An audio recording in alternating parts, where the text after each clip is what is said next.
Assalamualaikum warahmatullahi wabarakatuh. Saya di sini Maura Diva Mephia akan membahas tentang kingdom Plantae.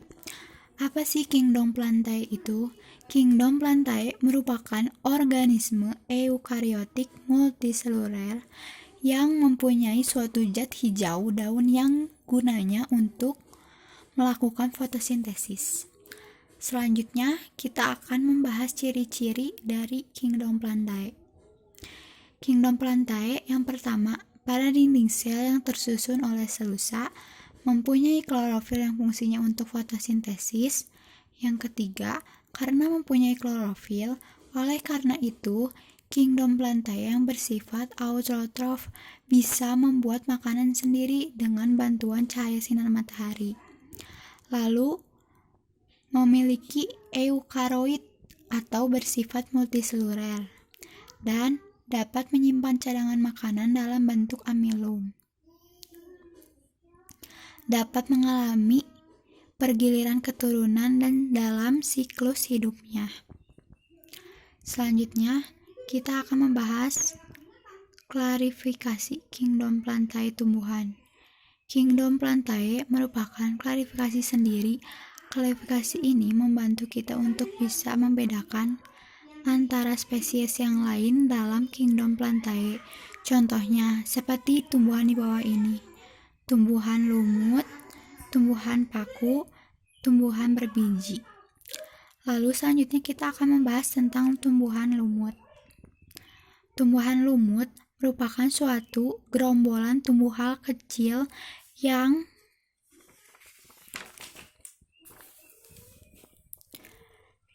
tumbuh di tempat yang lembab, tidak memiliki akar batang, daun sejati, dan pembuluh angkut, xilem atau phloem. Ciri-ciri tumbuhan phloem merupakan tumbuhan talofita, yaitu tumbuhan yang tidak dapat dibedakan antara akar batang dan daun sejati. Cormophyta, yaitu suatu tumbuhan yang sudah bisa dibedakan antara akar batang dan daun. Tumbuhan lumut ini berukuran makroskopis 1-2 cm dan ada juga yang mempunyai 40 cm. Tumbuhan hidup pada tempat yang lembab, terlindung dari sinar cahaya matahari. Jenis-jenis tumbuhan lumut yaitu yang pertama, Hepaticosphida ataupun lumut hati, Anthocheroptopsida, lumut tanduk, dan C. Bryopsida, yaitu lumut daun. Selanjutnya, ada manfaat dari tumbuhan lumut.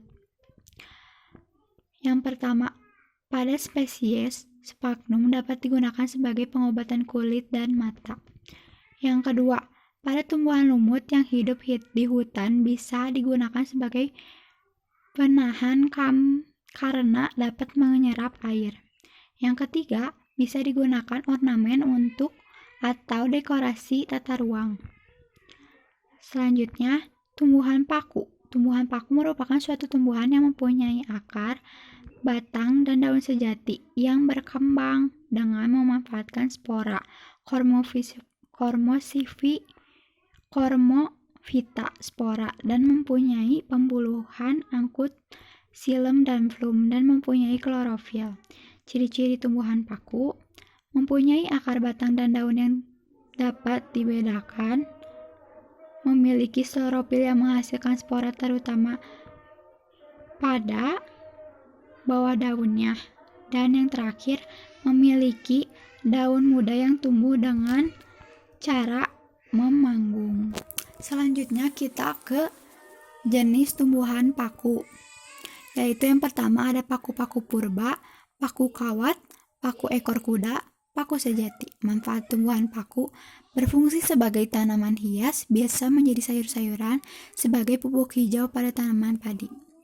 Selanjutnya kita akan ke tumbuhan berbiji. Tumbuhan berbiji merupakan tumbuhan yang hidup di darat, mempunyai akar, batang, dan daun sejati.